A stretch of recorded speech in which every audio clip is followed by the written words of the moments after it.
Wassalatu wassalamu ala asyrafil anbiya'i wal mursalin wa ala alihi wa sahbihi ajma'in, amma ba'du. Waqad qala al-muallifu rahimahullah ta'ala wa adama an-naf'a bihi wa bi'ulumihi fid darain amin. Qala muhimmatun kabiratun asasiyatun fil hayati yajibu an naquma biha fi sya'ni ha'ula'i al-abna'i wal banati يتعاون فيها الزوج مع الزوجة والأم مع الأب مع الأعمام مع الأخوال مع الإخوان الكبار مع الأخوات الكبيرات نتعاون بهم ومعهم على من بعدهم من إخوانهم الذين هم أصغر منهم لتكامل العطاء والأداء للدور والتنبيه والإرشاد ولنحافظ على السلوك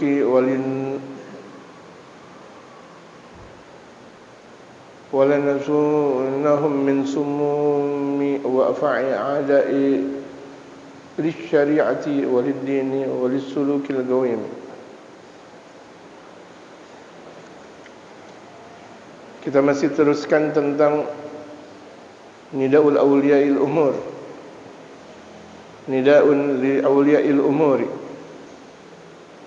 Bagaimana panggilan buat mereka orang-orang yang menanggung dan mendidik anak. Panggilan untuk orang tua dalam mendidik anak. Ini dikatakan oleh Habib Umar, takdirnya hadhihi muhimmatun. Ini semuanya apa yang kemarin kita pelajari, muhimmatun kabiratun asasiyatun. Ini sangat penting, besar peranannya dan sangat fundamental. Fil hayati, di dalam satu kehidupan, yajibu an naquma biha, yang wajib kita untuk menjalankan itu semuanya. Wajib kita mempunyai peranan untuk mendidik anak-anak kita. Fi sya'ni haula'il abna'i wal banati, dalam urusan putra dan putri. Ini kalau misalnya dalam satu rumah tangga mampu mendidik anak, fa insyaallah dalam satu kampung bakal disebut dengan kampung baldatun thayyibatun wa rabbun ghafur. Nanti terbentuk dalam satu kota baldatun thayyibatun wa rabbun ghafur. Dalam satu kemajemukan adalah baldatun thayyibatun wa rabbun ghafur. Dan satu baldah pada akhirnya satu negara, sebagaimana yang telah diungkapkan oleh baginda Rasulullah, baldatun thayyibatun wa rabbun ghafur, semuanya. Kalau masing-masing individu muslim memperhatikan pendidikan anak. Yata'awanu fiha zawju ma'a zawjati, suami istri saling menolong, saling bekerja sama dalam mendidik anak. Bukan hanya peranan anak untuk hanya istri dan hanya untuk bapak, tidak. Suami istri bekerja sama. Bukan terkadang suami sudah merasa bahwa dirinya sudah memberi harta, sibuk kerja, kemudian tidak peduli tentang pendidikan anak. Salah. Atau istri sudah capek di dalam rumah, kemudian tidak mampu mendidik anak, juga salah. Kerjasama. Yata'awanu fiha az-zawju ma'a az-zawjati, saling bekerja sama suami dan istri. Wal ummu ma'al abi, bapak dan ibu terus bekerja sama dalam mendidik anak-anaknya. Suami dan istri dalam mendidik anak-anaknya. Ma'al a'mami, ma'al akhwali, paman dari bapak, paman dari ibu, tuh lihat. Jadi dalam pendidikan anak ini bukan hanya diikut sertakan suami dan istri, atau kemudian atasan yaitu bapak dan ibu, yaitu kakek dan nenek saja. Paman dari bapak, paman dari ibu. Ini kita Masya Allah, teman Masya Allah. Pendidikan kita serahkan hanya untuk suami dan istri saja, tidak. Pendidikan untuk semuanya. Jadi yang peduli itu banyak. Jadi kalau misalnya kita sebagai kakek peduli kepada cucu-cucu kita, kita sebagai paman peduli kepada ponakan-ponakan kita, gitu. Perlunya sebuah musyawarah. Dalam firman Allah, wa syawirhum fil amr wa amruhum syura bainahum wa amruhum syura bainahum, dan urusan mereka selalu bermusyawarah. Alhamdulillah, dan ini yang telah diajarkan oleh baginda Rasulullah sallallahu alaihi wasallam. Wa syawirhum fil amr. Dalam firman Allah pula, Allah menegaskan, dan bermusyawarahlah kalian, bermusyawarahlah engkau kepada mereka fil amr, dalam satu urusan. Apalagi ini urusan pendidikan. Musyawarah, gimana ya anak saya nih mau pesantren, anak saya mau melanjutkan sekolahnya ke Tarim, anak saya mau melanjutkan pendidikannya di sana dan sini, gimana nih? Coba rembukan. Dan kalau udah ketahuan tuh pesantrennya atau madrasahnya atau tempatnya, kira-kira di mana yang lebih pantas dan lebih layak. Kemudian ketika sudah berada, kemudian juga sering ditengok, sering didoakan, dalam artian ditirakati. Anak belajar perlu ditirakati. Ditirakatinya itu dengan bentuk amalan-amalan kebaikan. Ya, kita punya anak belajar di sana dan di sini, kita tirakati dengan puasa contohnya. Tirakat itu adalah satu proses untuk menempuh kebahagiaan dengan berbagai macam cara, di antaranya zikir dan sebagainya. Itu satu proses. Bisa jadi dengan zikiran, dengan puasa. Puasa, saya niat puasa buat kemaslahatan anak. Saya puasa Senin Kamis untuk kemaslahatan anak. Saya sedekah untuk kemaslahatan anak. Saya ngaji subuh untuk kemaslahatan anak. Saya sholat berjamaah, pokoknya saya rutin sholat berjamaah demi kemaslahatan anak. Saya zikiran setiap jam ini sampai jam ini untuk kemaslahatan anak. Ini penting. Jadi artinya kita tidak serta-merta naruh anak dalam satu proses pendidikan di madrasah atau di sekolah atau di perguruan tinggi atau di mana saja. Tidak melulu seperti itu. Jadi peranan orang tua sangat-sangat sentral dan sangat-sangat kuat dalam kepribadian sang anak. Makanya jangan sekali-kali anak jauh dari kita, kemudian orang tua berbuat maksiat. Itu kena anak. Ya. Anak kita pesantren di mana? Jawa Timur, Jawa Tengah, atau lebih jauh dari sana, atau lebih dekat dari sana. Orang tuanya berantem mulu di sini. Nanti anaknya tuh yang di pesantren berantem juga. Kena imbas. Ya, anak-anaknya kena imbas. Di sini ibunya gitu. Anaknya sih di pesantren, tapi ibunya enggak pakai jilbab. Anaknya di sana kena imbas. Tuh putrinya kena imbas nanti di sana. Bisa jadi jilbabnya hilang. Bisa jadi muknanya hilang. Gitu. Itu ingat kena imbas. Kita misalnya anak-anak kita belajar di sana di sini, kita naik motor, dong dong dong, atau naik mobil, semena-menanya kita naik mobil. Nanti anak ketika yang ada di sana, diserempet totonya, diserempet. Ingat jemaah sekalian, hidup kita bukan hanya untuk kita. Dampak kehidupan kita untuk sekeliling kita. Dan bahkan bukan cuma sekadar anak keturunan kena dampak, tetangga juga kena dampak. Kalau misalnya ada orang melakukan keburukan, tetangga kena keburukan.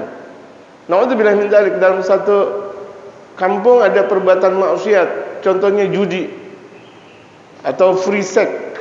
Itu kampung yang ada di sekitarnya itu kena musibah. Tidak ada pedulian mereka kepada hal-hal tersebut. Tidak ada amar ma'ruf nahi munkar, dibiarkan begitu saja. Ma'al ikhwanil kibari, dengan saudara-saudara yang tua. Saudara-saudara yang tua yang besar, ajak musyawarah. Kita punya anak, kita punya kakak-kakak, kita ajak musyawarah. Bagaimana tentang anak? Ajak musyawarah. Ma'al akhwatil kabirati, kemudian empok-empok, kakak-kakak itu, kakak-kakak perempuan yang lebih tua, ajak musyawarah. Kita sebagai adik enggak pernah musyawarah sama abang, sepintarnya adik masih tetap berada di bawah abang. masih ada di bawah kakak. Perlu penghormatan kepada kakak. Walaupun tuh adiknya Masya Allah udah profesor, doktor, udah kiai besar, udah ulama besar, musyawarah sama kakaknya. Walaupun kakaknya diibaratkan cuma sekedar tukang sampo di jalanan, adiknya Masya Allah, semua Masya Allah, tetap musyawarah. Dan adiknya tetap cium tangan kepada kakaknya. Ini berapa banyak adik tidak mau cium tangan kepada kakaknya. Pantas nanti anak keturunannya seperti itu. Pantas nanti anak keturunannya seperti itu. Ini adab jemaah. Kelihatan sederhana. Ada adik enggak pernah mau cium tangan dengan kakaknya. Nanti ketika dia punya anak, anak-anaknya yang adiknya enggak mau cium tangan juga kepada kakaknya. Demikian seterusnya. Anak keturunannya sampai nanti cucu berikutnya seperti itu. Karena mengikuti olah atau mengikuti apa yang telah dilakukan oleh orang tua dan atau kakek-kakeknya. Nata'awanu bihim wa ma'hum, kita saling kerjasama kepada mereka, bersama mereka. Mendidik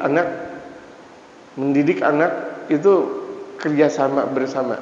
Kerjasama kita dengan orang tua kita, dengan paman-paman kita, dengan keluarga-keluarga besar kita. Masya Allah, ini baru satu anak, bagaimana dua, bagaimana tiga, empat dan sebagainya. Musyawarah. Makanya perlunya musyawarah antar keluarga. Perlunya musyawarah antar atau internal keluarga. Masya Allah. Ini yang jarang dilakukan. Ini musyawarah mau kawin doang. Giliran mau kawin bagaimana? Proses awalnya dilupa. Tahu-tahu langsung final aja. Bagaimana mungkin orang bisa masuk ke final kalau dalam babak penyisian nggak benar? Bisa nggak? Bisa, nggak bisa. Ini babak-babak penyisian dulu, musyawarah dulu untuk pendidikan anak, ini yang menentukan. Masalah kawin gampang berikutnya, karena orang soleh bakal ketemu yang solehah. At-tayyibuna lit-tayyibat. Orang-orang laki-laki yang baik bakal berjumpa dengan perempuan yang baik. Itu. Pokoknya nggak usah khawatir tentang permasalahan jodoh. Pokoknya kalau laki baik bakal dapat perempuan baik. Perempuan baik bakal mendapatkan laki-laki baik. Itu aja udah. Percaya kita dengan ketentuan Allah Subhanahu wa taala. Nah, prosesnya ini harus diperbaiki. Ya, prosesnya harus diperbaiki. Kita mau mengharapkan jadinya rumah dengan bangunan yang sangat indah, tapi bahan-bahannya itu rusak. Semen, pasir, dan sebagainya dengan harga-harga yang murah tapi tidak berkualitas ya. Bagaimana kita mau mengharapkan hasilnya maksimal? Alaman ba'dahum min ikhwanihim, kita saling kerjasama kepada mereka dan bersama mereka. Alaman ba'dahum min ikhwanihim, setelah mereka, yaitu saudara-saudara mereka, alladzina hum asgharu minhum, yaitu orang yang bahkan lebih kecil dari mereka. Walaupun dengan adik-adik kita punya adik, anak kita mau pendidikan, musyawarah juga sama adik. Walaupun tuh kelihatannya adik, tapi musyawarah. Kalau ini dijalankan, Masya Allah, kalau ini benar-benar dijalankan, Masya Allah, ada satu kekuatan dalam satu rumah tangga, ada satu kekuatan dalam satu kabilah, ada satu kekuatan dalam heterogen dia dalam berumah tangga atau dalam bermasyarakat. Ada satu kekuatan di sana. Kalau udah dengan semuanya, dengan serba musyawarah, nanti kan bisa jadi, waduh, belum bayaran, belum ini dan itu. Karena memang kerjasama semuanya. Nanti ponakan kita juga kerjasama juga. Nanti anak ponakan kita atau semuanya. Kalau semuanya dengan sistem kerjasama, musyawarah, alhamdulillah. Tapi musyawarah yang benar, musyawarah yang sesuai dengan syariatul Islam. Min ikhwanihim alladzina hum asgharu minhum, yaitu saudara-saudara mereka yang lebih kecil dari mereka, adik-adik kita atau yang lebih kecil dari mereka semuanya. Ajak musyawarah. Liyatakamul al-'ata'u wal ada'u lid-dawri wat tanbih wal irsyadi, agar saling menyempurnakan. Saling menyempurnakan. Kita sih Masya Allah sama ipar-ipar enggak ada saling mengenal, enggak saling nyapa sama ipar. Itu mah ipar, biarin aja. Ajak aja musyawarah, ngobrol bareng. Ada pertemuan itu kalau misalnya di tempat orang-orang saleh, itu bisa jadi andaikan seminggu sekali tidak mampu untuk makan bersama, sebulan sekali nggak makan bersama. Makan bersama dengan keluarga-keluarga besar, gitu. Diundang yang laki, yang perempuan, yang perempuan. Nah, ini menjalankan syariat. Bukan berarti kemudian makan bersama laki dan perempuan dalam satu tempat, tidak. Tetap yang laki dalam satu ruangan, yang perempuan dalam satu ruangan. Ini tetap menjalankan syariatul Islam. Bukan berarti kemudian ipar dengan ini kemudian kumpul jadi satu. Wah, enggak. Ketawa bareng, ngakak bareng laki dan perempuan, tidak. Itu udah benar rusak. Nah, kita maunya benar ya benar. Itu yang laki tetap pada tempatnya, yang perempuan tetap pada tempatnya. Yang perempuan dia di kamar misalnya. Kemudian yang laki-laki di ruang tamu. Masya Allah, Masya Allah. Tetap mendengarkan musyawarah, makan bareng, gitu. Nah, ini penting nih jamaah sekalian untuk memperkokoh rumah tangga. Ini insya Allah jauh dari perceraian. Kalau hal seperti ini dijalankan, jauh dari perceraian. So, berantem-berantemnya suami istri kalau musyawarah melulu. Masalah ini musyawarah, masalah itu musyawarah, masalah ini musyawarah, masalah pendidikan musyawarah dan sebagainya. Jauh dari perceraian, jauh dari perceraian.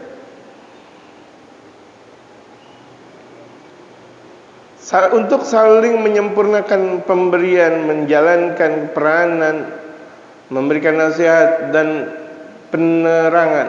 Wal nuhafidh ala suluk, dan kita jaga suluk dan kita jaga adab. Kita kumpul bareng musyawarah, bukan saling ngotot, tidak. Jaga adab. Yang muda cium tangan sama yang tua. Yang tua andaikan tangannya mau dicium tangan kasih. Enggak usah pakai ditarik-tarik segala, enggak perlu.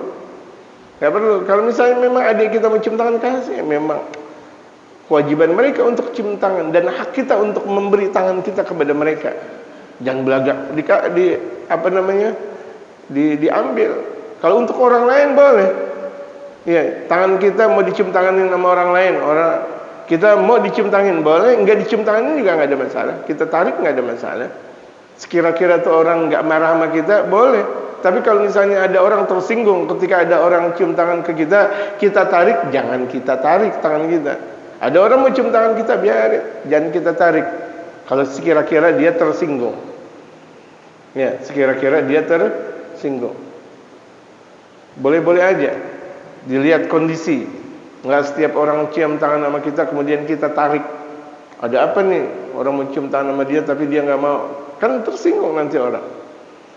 Ada orang bertakwil. Oh, dia enggak mau dicium tanganin nih. Ulama ini enggak dicium tangan sama ente. Nanti maksiat sih. Waduh. Takwilan rusak nanti akhirnya. Takwil batil. Padahal enggak juga, gitu. Biarkan umat cium tangan, boleh. Dan itulah takbilul yad sunnah, mencium tangan sunnah. Wabil khusus kepada mereka para ulama-ulama. Takbilul yad, yad ini tangan, ini cium. Bukan jidat. Bukan pipi. Takbilul yad. Jangan juga mulut yang bawah. Ini yang basah, iya. Minyak wanginya ulama rontok di situ. Ini terkadang ada orang cium tangannya bolak-balik. Ya, orang bekas dia. Tuh. Oh, habis udah gitu dia punya ini lagi kumis. Ih, Masya Allah. Kan ini tangan, bukan seng. Seng atau tangan? Orang cium tangan. Wah, ini kumis. Geli. Cium tangan udah khusyuk. Gitu. Khusyuk di situ. Apalagi kalau kita cium tangan kepada mereka para aulia Allah, ulama. Niat, ya Allah, saya niat cium tangan untuk menggugurkan dosa. Pernah enggak kita seperti itu? Kita cium tangan sama guru-guru kita untuk menggugurkan dosa. Kita enggak tahu. Yang penting cium tangan aja. Padahal cium tangan ada adabnya. Ya Allah, saya cium tangan biar anak-anak saya soleh dan solehah. Ya Allah, saya cium tangan biar istri saya solehah. Seperti itu kan? Jamaah. Seperti itu kan? Udah gini hari belum? Ini asas dalam syariatul Islam, asas. Gitu. Jangan sombong-sombong banget kita nggak mau cium tangan sama mereka para ulama. Oh, Allahu Akbar. Enggak ada, iya ente nggak ada masalah, tapi ente rugi. Ulama tempatnya berkah, kemudian ente biarkan begitu saja, ente nggak mau cium tangan. Ulama nggak rugi, ente yang rugi. Kalau ada duit saja kita dikasih ambil. Orang yang merugi adalah orang dikasih tapi dia pura-pura tidak membutuhkan, padahal dia membutuhkan. Ambil aja. Jangan enggak, tapi tangan kanannya iya. Ambil aja, sunnah. Ya, sunnah mengambil hadiah. Gabul hadiah sunnah. Mengambil hadiah sunnah. Dan apalagi ini bukan hadiah lagi, nikmat besar dari tangan mereka para aulia dan ulama-ulama saleh. Berapa banyak murid cium tangan sama gurunya, permasalahan murid ketika itu hilang. Ekonomi sang murid yang tadinya susahnya luar biasa. Ekonomi sang murid yang tadinya susahnya luar biasa dimudahkan. Ini tangan-tangan siapa? Kan bukan tangan orang biasa, tangan yang tembus kepada hadirat baginda Rasulullah. Yang tangan nyambung kepada baginda Rasulullah Muhammad sallallahu alaihi wasallam. Yang bisa jadi mimpinya langsung bercium tangan dengan baginda Rasulullah. Dia punya tangan cium tangan dengan gurunya, gurunya cium tangan dengan gurunya lagi, gurunya cium tangan dengan gurunya lagi, gurunya lagi cium tangan dengan gurunya, sampai pada akhirnya para sahabat bercium tangan dengan baginda Rasulullah. Tasalsalat hadhil asanid, berturut-turut sanad sampai kembali kepada guru kita, Masya Allah. Tasalsalat namanya, tasalsul. Lupakah kita ilmu tentang tasalsul? Gitu. Bahkan dikatakan kalau ada orang ngaji, ini jamaah dengerin, ada orang ngaji ekonominya susah, berarti ngajinya nggak ikhlas. Jamaah dengar, ada orang ngaji nih, kita ngaji setiap malam 1.35 Ahad di Guru Syaban itu kita ngaji rutin. Ekonomi kita juga masih berantakan, berarti nggak ikhlas ngajinya kita. Orang yang ngaji rutin 1.35 contohnya, dia ikhlas, dia rutin, ekonominya gampang. Karena tidak pernah dijumpai santri yang benar ekonominya rusak. Waduh, saya mau beli PY aja nggak punya duit, mau beli PY nggak punya duit, mau beli lontong sayur nih pagi hari nggak punya duit. Berarti nanti ngaji nggak ikhlas. Orang yang ngajinya benar ekonominya dimudahin. Hatta dia nggak kerja, yang namanya santri emang kerja. Santri kan kerjanya ngaji di pesantren tuh, lihat. Ada kan kerja paling nyangkul, ada kan kerja paling di persawan dan sebagainya, membantu ekonomi guru. Dapat duit gak? Enggak. Tapi dimudahkan, tuh lihat. Dimudahkan. Makanya lihat pesantren-pesantren kita, muridnya ribuan, semuanya makan. Yang belum tentu menteri-menteri atau orang-orang kaya bisa memberikan makanan sebanyak itu. Belum tentu. Gitu. Ada apa di balik itu? Ada keberkahan. Gitu. Jadi kalau misalnya ada seorang santri keluar dari pesantren, keluar dari majelis, keluar dari pondok dan sebagainya, hidupnya melarat, tidak ikhlas dia sebagai seorang santri. Apalagi ulama. Ulama sih untuk beli kopi aja nggak punya duit. Berarti ada apa? Ulama itu mau ini aja gampang, tapi nggak sombong. Ya, ulama mau beli ini, mau beli itu gampang, tapi nggak sombong, gitu. Karena ada pepatah bilang, pala lu masih gua bisa bayarin. Ini dalam satu pepatah, tapi kan ini pepatah doang, bukan beneran. Pala lu masih gua bayarin. Astagfirullah. Ini omongan. Memang Betawi kalau udah ngomong astagfirullah. Nggak salah juga sih, kan omongan jemaah.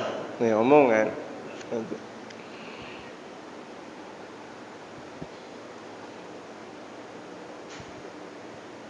Orang Jawa matiin orang tanpa dipegang. Masya Allah. Orang Jawa matiin orang tanpa dipegang. Orang Betawi digolok dia bisa nyatu lagi. Masya Allah. Ini omongan. Saya nggak bicara tentang sara. Ini mas saya lagi ngomong aja. Gitu. Semuanya benar, mau Betawi benar, mau Jawa benar, mau semuanya benar, mau Sunda, mau Cina benar. Kalau dia mengikuti syariatul Islam, gitu. Hung Fekun, ya, Hung Fekun, guru Hung, masya Allah. Panglima Cheng Ho, seorang penjelajah, bahkan lebih besar sebenarnya daripada Christopher Columbus. Seorang Muslim, itu Panglima Cheng Ho. Memang Cheng Ho orang Garut, orang Betawi, orang Cina.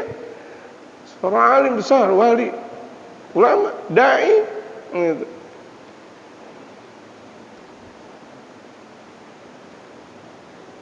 Wala nasunahum min sumumin, dan kita jaga mereka, sungguh kita bakal menjaga mereka dari racun. Artinya racun-racun teologi, racun-racun pemikiran. Ada bahkan terkadang ponakan-ponakan kita sekolahnya di tempat Zionis, sekolahnya di tempat kafir. Sekolah di tempat kafir, ini racun semuanya. Jangan kita biarkan anak keturunan kita, ponakan-ponakan kita, keluarga besar kita sekolah di tempat orang kafir. Jangan kita punya pemahaman yang penting kan kualitas. Akidah lebih penting daripada itu semuanya. Hati-hati nih jamaah sekalian. Jangan salah kaprah tentang pendidikan. Gitu. Banyak kan orang ngomong kayak gitu, udahlah di sekolah kafir situ aja tuh, itu masya Allah bahkan gratis. Itu memang tujuan mereka, menggratiskan tujuan agar mereka mempunyai pengikut-pengikut besar. Biarkan mereka Yahudi mempunyai pemahaman seperti itu, tapi kita pun pemahaman Islam. Biarkan mereka musuh-musuh Islam mempunyai pemahaman seperti itu, menggratiskan orang dalam sisi pendidikan, sosial, kesehatan dan sebagainya. Kita punya kekuatan Islam. Kita miskin tapi kita nggak minta-minta sama mereka. Kita miskin tapi nggak minta-minta sama mereka. Bahkan terkadang kaum muslimin bayar aja kepada dokter yang kafir nggak mau. Bayar sama orang kafir nggak mau, gitu. Berobat, siapa namanya? Nama kafir, nggak jadi. Bayar, bagaimana gratis?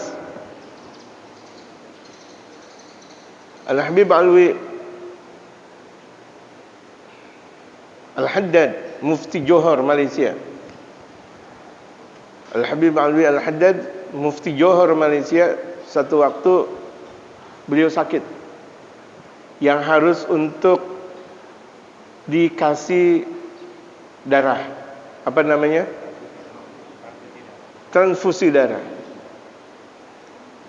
Dokter menyarankan, Beb, ini antum harus transfusi darah. Saya nggak mau. Saya nggak tahu ini darah muslim atau darah kafir. Itu masya Allah. Saya tidak mau darah orang-orang kafir masuk di dalam tubuh saya, karena berpengaruh jamaah. Itu kan darah yang orang kafir misalnya makan babi, anjing, makan monyet, makan ini dan sebagainya. Ada makan kepiting, ada makan apa namanya? Kalau makan mujair nggak apa-apa. Ya, makan mujair, apalagi siang hari pakai sambal, itu nggak ada masalah. Itu alhamdulillah, asal jangan nyolong aja tuh mujair. Itu berkah. Ini kan kita nggak tahu, namanya orang kafir, dia minum minuman keras dan sebagainya, kemudian ditaruh di Palang Merah Internasional atau siapa namanya, itu mereka para ulama-ulama nggak mau. Biarkan saya dengan seperti ini. Biarkan saya seperti ini, nggak mau. Khawatir masuk ke dalam tubuhnya. Kalau masuk ke dalam tubuhnya kan bercampur antara tubuh dia dengan tubuh mereka yang nggak ketahuan. Namanya di Palang Merah, kita nggak tahu dia muslim atau kafir. Betul gak jemaah? Betul gak jemaah? Ini saking hati-hatinya mereka para kaum saleh. Kalau secara hukum boleh transfusi darah. Ini secara hukum. Ya, secara hukum ketika butuh itu boleh transfusi darah. Tapi ini adab. Ini etika, gitu. Karena adab etika lebih tinggi daripada hukum. Ingat nih jamaah sekalian, adab etika jauh lebih tinggi daripada hukum. Orang boleh sholat buka baju, boleh. Yang penting menutup aurat buat kaum laki-laki, dari mulai pusat sampai ke lutut, itu boleh. Tapi adab gak dia? di sisi Allah, buka baju, astagfirullah. Ada enggak? Ada seorang khatib berkhutbah pakai baju, ada bacaan pilihanku nomor sekian. Oh, khatib. Ada enggak? Enggak beradab gitu. Kalau mau dibilang sah aja. Pilihanku khatib, astagfirullahaladzim. La haula wala quwata illa billah. Ini namanya adab. Sulukul adab khair min imtithalil awamir, dikatakan.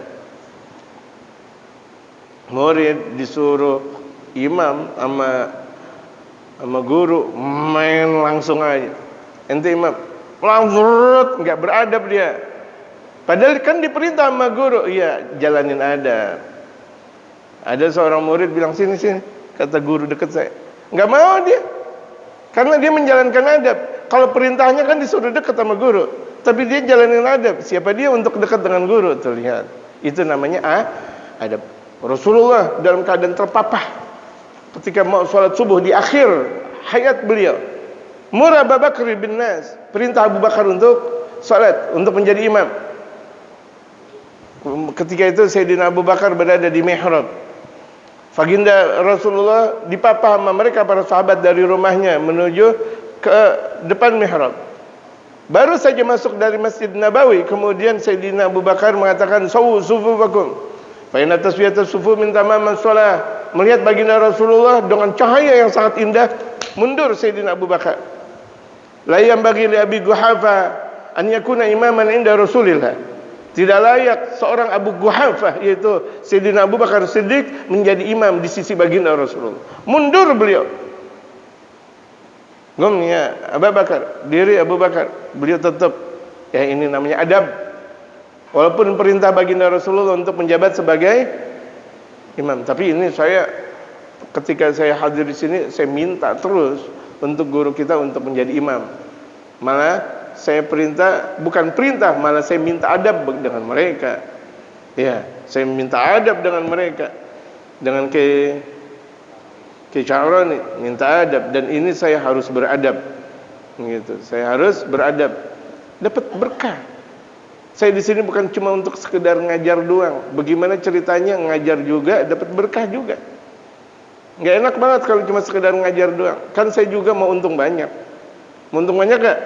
Iya, ngajar juga, ngambil berkah juga, silaturahim juga, niat ini semuanya. Yang kecil, yang muda, apa semuanya kita openin. Kan dapat pahala lebih banyak. Umur pendek, pahala kecil. Ya, bagaimana berjumpa dengan Allah nanti? Repot. Ya jamaah. Atau itu semuanya untuk menjaga dari musuh-musuh li syariati, untuk menjaga syariat. Jadi dengan banyaknya kita bermusyawarah untuk menjaga syariat kita. Waliddin, menjaga agama. Walisulukil gawimi, dan untuk menjaga suluk yang kuat. Suluk itu proses seseorang untuk mendekatkan diri kepada Allah. Suluk. Makanya Al-Habib Umar mempunyai 3 program besar: ilmu dakwah suluk. Ilmu dakwah suluk. Bagaimana murid-murid santri-santrinya beliau mempunyai ilmu dakwah, bergemar dakwah suluk, selalu membersihkan hati.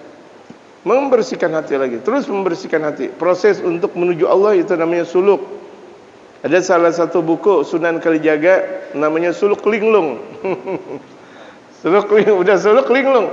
Linglung awalnya Sunan Kalijaga untuk menjalankan suluk itu linglung beliau. Linglung gimana sih, kan bahasa Jawa, bingung. Ketemu seorang alim besar yang namanya Sunan Bonang, dididiklah beliau. Tadinya linglung beliau, orang baik, orang soleh. Sunan Kalijaga awalnya orang benar, orang baik. Cuma untuk mendekat kepada Allah bagaimana caranya? Orang nggak bisa jadi wali seketika langsung jadi wali, nggak bisa. Orang nggak bisa jadi ulama seketika tanpa bimbingan guru, nggak bisa, mustahil. Dengan ada bimbingan guru, langsung jadi. Itulah yang diawalkan namanya suluk linglung. Zikir di mana aja. melakukan ini kemana aja, merdeka beliau. Namanya linglung, tapi semuanya mau dekat kepada Allah Subhanahu Wa Taala. Tapi setelah arahan dari guru, dengan proses yang sebentar, hasil menuju hadirat baginda Rasulullah Muhammad. Jadi kalau misalnya orang nggak punya guru, dia zikir, dia apa semuanya, hasilnya jauh daripada dia amalkan apa yang diamalkan oleh guru-gurunya. Jauh. Orang mau taubat tanpa bimbingan guru nggak bisa, apalagi mau jadi orang saleh, apalagi jadi wali min auliyaillah. Orang mau taubat aja tanpa bimbingan guru. Andaikan benar secara kebetulan, andaikan tidak benar memang udah tempatnya nggak benar, tanpa bimbingan guru. Jadi pentingnya sebuah bimbingan. At-ta'awunu ala ada'il muhimmah, saling kerjasama dalam menjalankan peranan kepentingan pendidikan sang anak. Qad yusadifu ba'dhur rijali ihmalan minal ummi. Terkadang nih, ini lihat, sebagian kaum laki-laki itu berbenturan menganggap remeh peranan ibu. Udahlah, ibu tujuannya di dapur aja udah, dapur. Kalau ada anak, ayah aja udah yang langsung ngomong sama anak-anaknya. Anak pulang pesantren atau anak lagi ada di rumah atau anak udah, ibu masak aja, masak.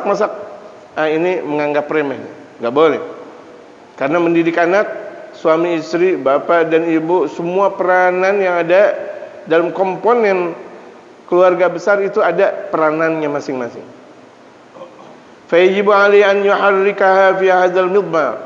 Wajib seorang suami menggerakkan istrinya dalam masalah ini. Gerakan. Kau harus punya peduli kepada anak, Ya Allah bang, saya nggak ngerti pendidikan. Makanya cari istri yang berpendidikan. Artinya cari istri yang ngaji. Kalau istri nggak ngaji, bagaimana caranya mendidik anak? Anaknya nyari istri, begitu aja ketemu. Di sono, di sini ketemu. Ta'aruf. Kita nggak tahu dia belajarnya di mana. Main ta'aruf aja, tahu-tahu hasil, ya udah. Mau nyari istri yang benar dong, bebet, bobot dan bibitnya. Iya kan? Bebet, bobot dan bibitnya harus tahu dia ngaji di mana, gurunya siapa. Ini kita bakal punya anak. Emang nikah tujuannya nggak mau punya anak? Kalau nikah tujuannya nggak punya anak ya terserah. Tapi di antara tujuan nikah punya keturunan yang soleh dan soleha. Lihat tuh bebet sang istri, lihat. Bener gitu. Maka muka nomor kesekian. Muka. Kita yang cari mukanya dulu. Mukanya mempesona atau tidak nih? Kira-kira mempesona. Bismillah. Ntar dulu. Ini anak. Di belakangnya dia ada anak nanti pada akhirnya. Masya Allah. Mampu gak mendidik anak? Jadi jangan seliweran nyari istri. Jangan gampang nyari istri. Gara-gara dia cantik, dia kaya, kita langsung jadiin dia sebagai istri. Ntar dulu.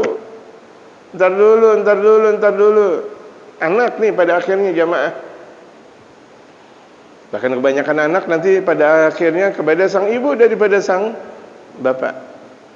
Wa an yuharrika fiha syu'uraha. Kewajiban suami untuk selalu memberikan gerakan besar dalam perasaan istri untuk membina anak.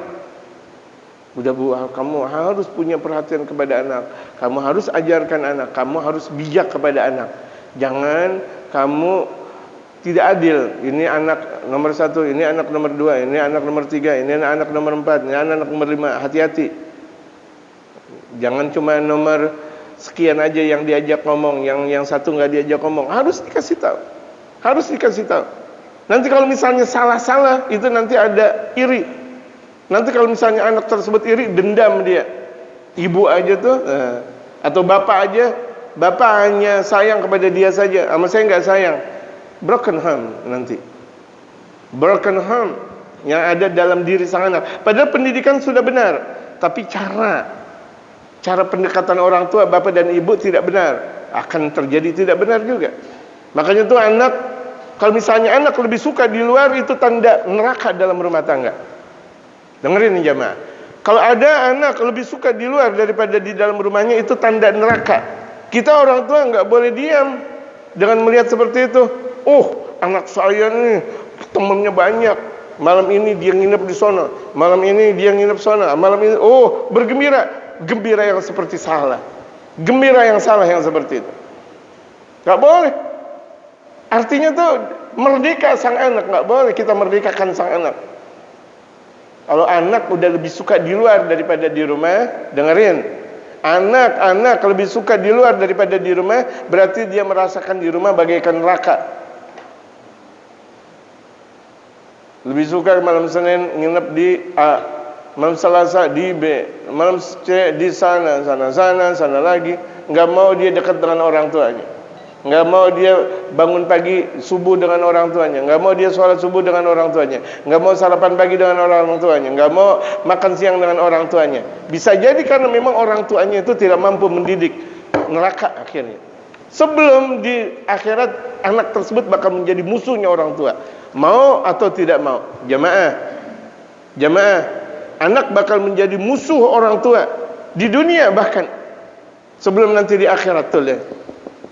Ngorong-ngorong, berkepribadian kasar, ngomongnya tidak benar pada akhirnya, free sex, narkoba, ini dan apa semuanya. Udah karena salah mendidik. Nauzubillah min dzalik. Dibiarkan anak-anaknya ke sono sana sini untuk udahlah, emang udah tabiatnya seperti itu. Biarkan dia antara maghrib nanti tengah malam baru pulang. Enggak boleh. Anak-anak masih kecil kita biarkan begitu saja. Itu tanda neraka dalam rumah tangga. Nauzubillah tsumma na'udzubillah.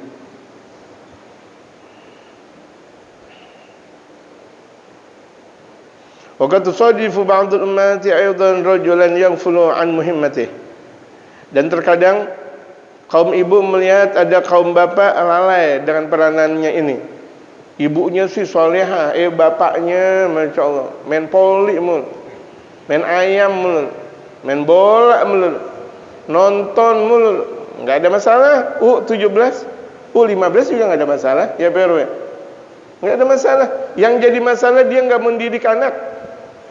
Mau 5 juga nggak ada masalah, nggak ada masalah nonton bola, nggak ada masalah. Tapi tuh lihat, boleh satu waktu ngajak anak main bola.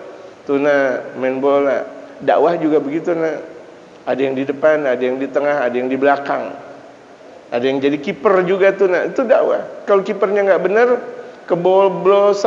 kebolongan mulu, latihan mulu, tapi main kalah mulu. Ya, latihan mulu, itu dia karena memang nggak ada kerjasamanya tuh Nah kita dalam rumah tangga saling ngasih tahu tentang filosofi sepak bola. Kalau orang tuanya cerdas, makanya keperluan orang tua untuk mencerdaskan diri.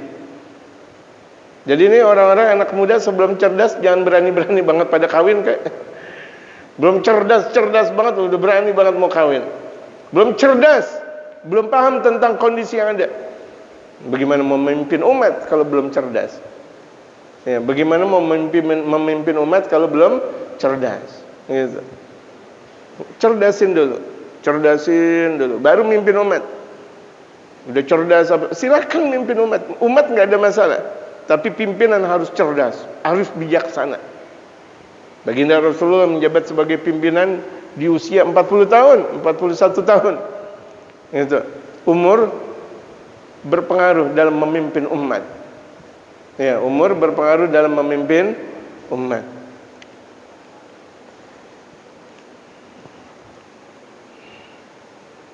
Saya akui betul, orang walaupun alim, masih umurnya masih 20-an, agak selengean juga. alim, tapi umurnya masih 20-an, masih selengean juga. Karena memang faktor umur, nggak ada masalah. Tapi jangan kasih beban yang berat-berat. Nanti kalau udah 40 tahun baru kasih. Memimpin umat enggak sembarangan, harus benar. 40 tahun dan udah mempunyai banyak pengalaman, boleh. Ya, jangan anak kecil dikasih pimpinan. Enggak boleh anak kecil dikasih pemimpin. Gitu. Enggak boleh anak kecil. Kecuali yang dipimpin semuanya anak kecil. Seperti imam boleh pelok, Allahu Akbar, Sami Allahu liman Allahu akbar. Akbar. Bakpau atau Allahu akbar. Enggak apa-apa kalau jamaahnya semuanya pelok. Namanya jamaah pelok. Masjid pelok namanya. Boleh imam pelok. Alhamdulillahi rabbil alamin. Arrahmanir rahim. Maliki yaumiddin. Amin. Itu semuanya. Pelok semuanya. Allahu akbar. Makanya orang pelok kalau disuruh kanan kiri, di sini aja, di sini. Enggak mau dibilang di kiri. Gitu. Atau orang yang dalam keadaan salim ya Allah. Ini lagi bercanda aja. Ya, apa namanya? Sumbing. Bibir sumbing. Orang yang bibir sumbing enggak mau. Kiri kanan. Ya, di kiri lagi. Di sini aja gitu. Kalau misalnya di kiri kan beda.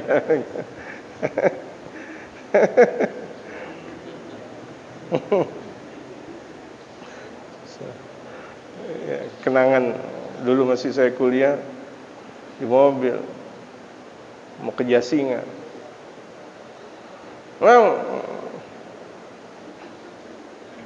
Gimana? Saya juga bingung. Bang. Apa? Dia pakai jas, namanya anak mahasiswa jas.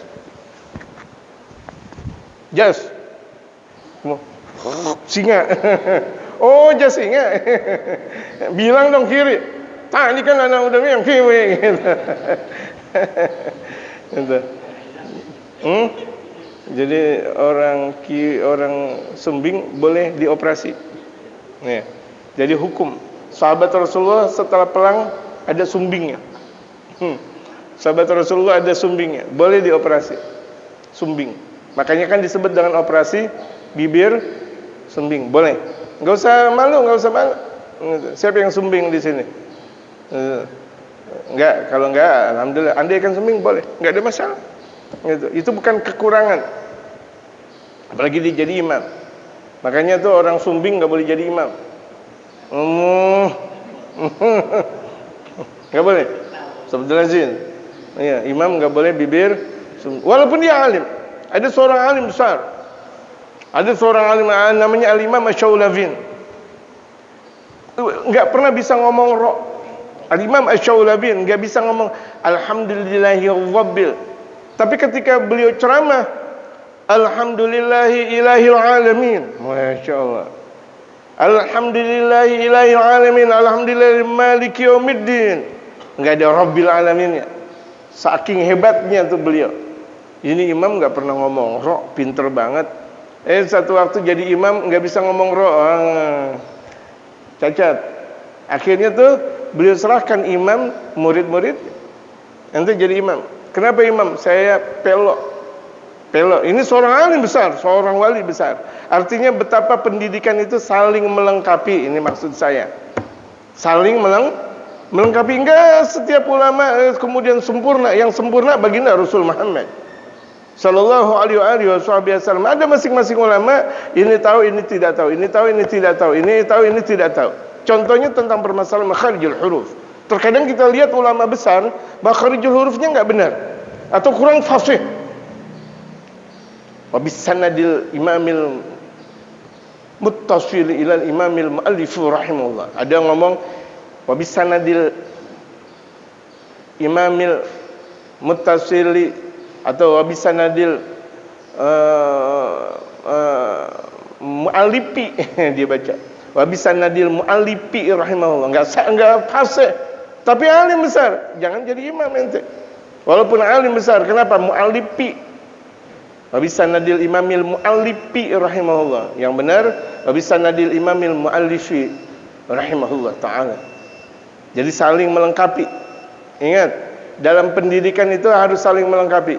Bapak, ibu, saudara semuanya saling melengkapi. Bahkan kalau misalnya ada ponakan kita yang sekira-kiranya pendidikannya jatuh atau pendidikannya menurun, kalau perlu kita mengeluarkan ekonomi buat mereka kerjasama. Enggak boleh di antara kaum muslimin yang tidak peduli tentang pendidikan anak keturunan dan ponakan-ponakannya. Tapi harus memang berdasarkan sistem musyawarah. Sering musyawarah, ngobrol bareng. Makanya tuh bagus banget tuh. Saya lihat banyak banget orang Jawa ngadain arisan keluarga, bagus banget. Itu bagus, itu tradisi-tradisi bagus. Jangan dilihat negatifnya, itu bagus, Masya Allah. Satu waktu dia ke Bogor, satu waktu dia kemana, Masya Allah, bagus itu.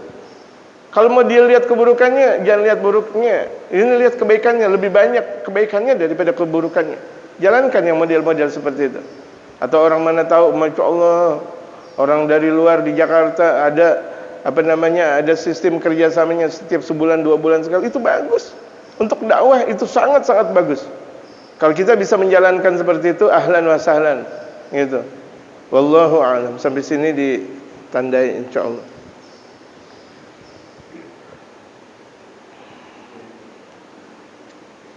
Bismillah.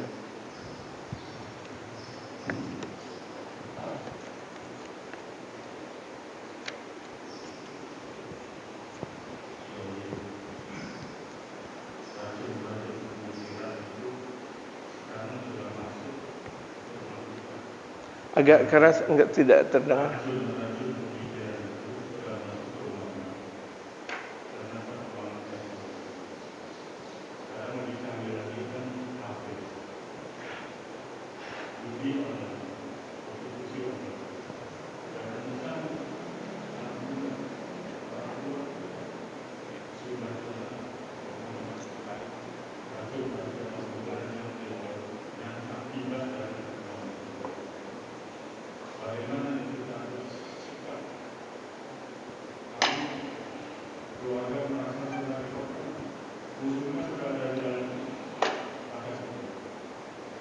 Ya, ini pertanyaan yang sangat menusuk dalam hati kita dan sangat mendasar, di mana kita lihat HP dan perkembangannya, HP dan peranannya bisa menjadikan peranan baik, bisa menjadikan peranan buruk.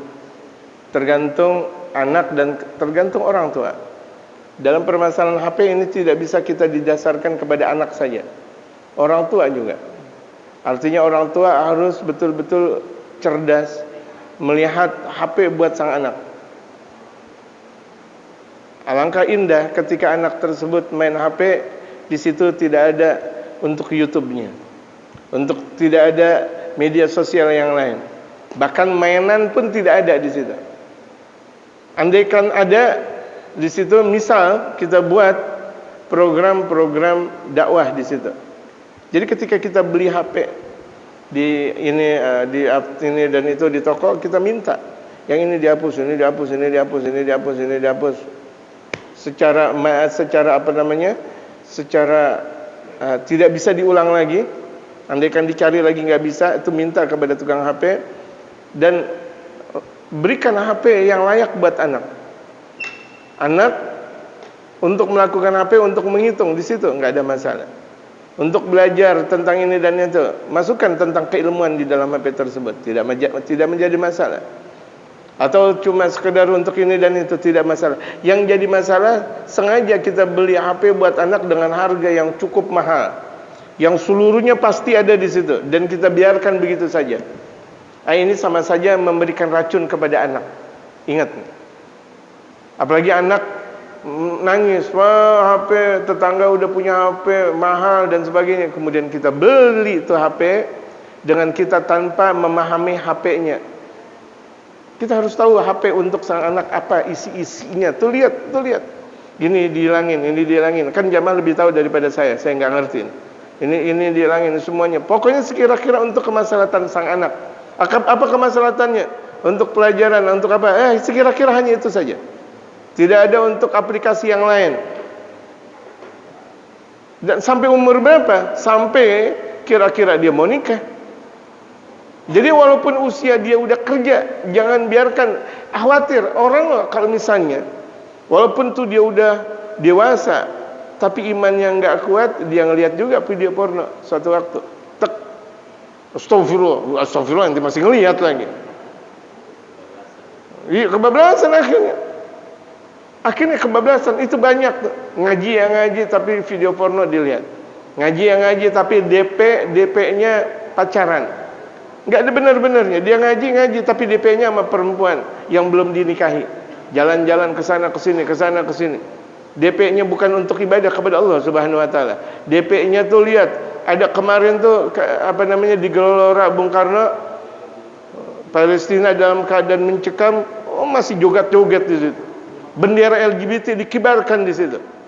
Dia ngelihat, kemudian ditaruh di DP, la haula wala quwata illa billahil aliyil azim. Kan DP kita biarkan untuk ibadah semuanya, untuk dakwah. DP kita untuk dakwah. Jadi sebelum kita berikan HP kepada sang anak, itu kajian kepada sang anak tentang HP itu harus sering. Kita kasih tahu kepada anak, kasih tahu lagi kepada anak, kasih tahu lagi kepada anak. Artinya itu kita kalau udah memberikan HP kepada anak, sama saja kita sudah memberikan racun kepada sang anak. Antara racun dan susu. Kalau misalnya sang anak minum racun, kita udah nyiapin. Andaikan tuh anak minum susu, memang juga kita sudah siapkan. Jadi jangan pernah mengatakan kasihan kepada anak yang lain udah punya HP ini, kemudian anak kita belum. Andaikan ada anak, ya udah kasih HP. Seperti HP yang dijual-jualan itu, kucing-kucingan, teng teng teng teng teng gitu. Ya, biarkan dia nangis, nggak ada masalah. Masih enak nangis di dunia daripada nanti nangis di akhirat. Ya, masih enak nangis di dunia daripada nangis di akhirat. Anak kita nih lagi mau berangkat pesantren, masya Allah, nangis kita, nggak apa-apa deh, nangis di dunia, tapi jangan sampai nangis di akhirat. Tapi berapa banyak orang lebih memilih nangis di akhirat daripada nangis di dunia. Anak minta apa dikasih, anak minta apa dikasih. Pak main HP dikasih, Pak main gingbot dikasih, Pak main game dikasih, Pak, itu kita udah memberikan racun kepada mereka. Semakin banyak kita kasih, berarti semakin racun mereka minum dengan banyaknya. Muttafaq, ini ulama seluruh dunia sepakat dengan kata-kata seperti ini. Dan karena saya ngambil dari ucapan mereka para ulama, di antaranya Al-Habib Umar seringkali berkata bahwa HP itu di antara musuh terbesar di zaman sekarang. Di antara musuh terbesar itu adalah HP. Apalagi HP tersebut dipergunakan oleh anak-anak. Kita biarkan anak-anak jalan antara maghrib dan isya main HP. Bahkan di mobil, di motor main HP. Asik dia main HP. Depannya ada bapaknya, depannya ada ibunya, tanpa diindahkan. Terus main HP lagi. Itu ingat, itu sudah tercemar. Anak sudah teracuni dengan main HP. Bahkan terkadang anak tidak menjadi nyaman kalau tidak main HP. Kalau udah ketemu HP nyaman. Kalau misalnya enggak ketemu HP, nangis, udah ketemu HP nyaman. Itu hati-hati itu. Udah kena racun tuh jamaah sekalian. Ini penting nih jamaah. Penting. Walaupun kelihatannya sederhana nih HP, tetapi luar biasa.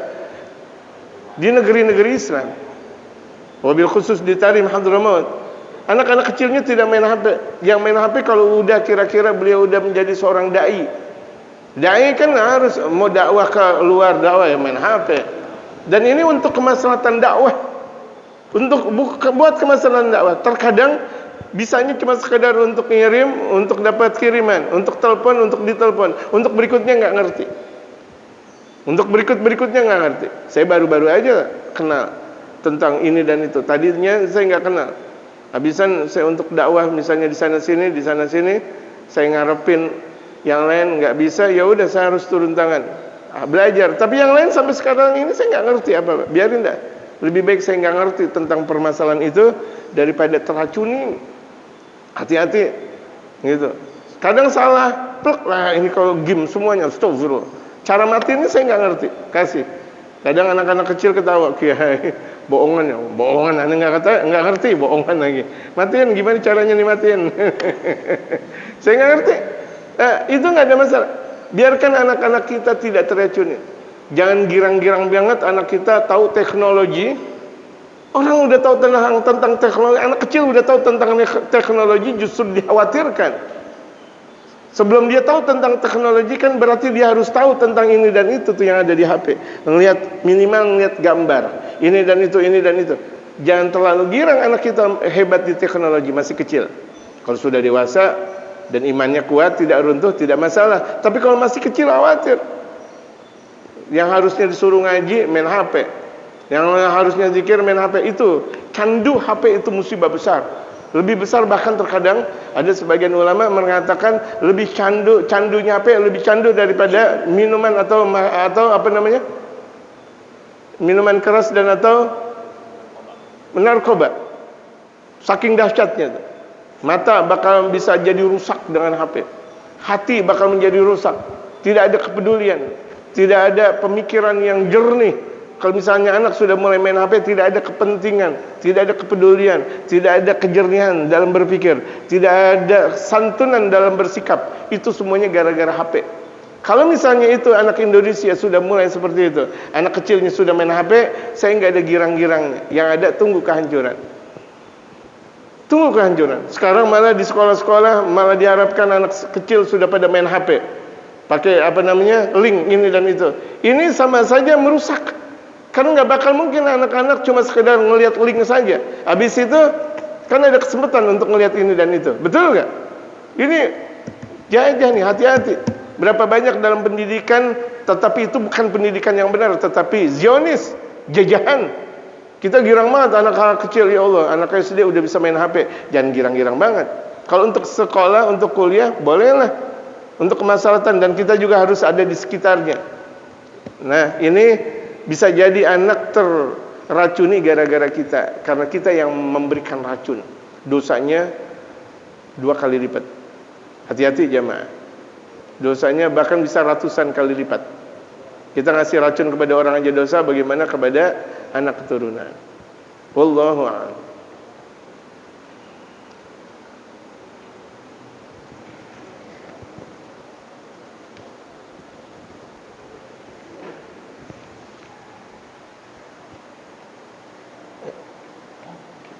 Tidak mic.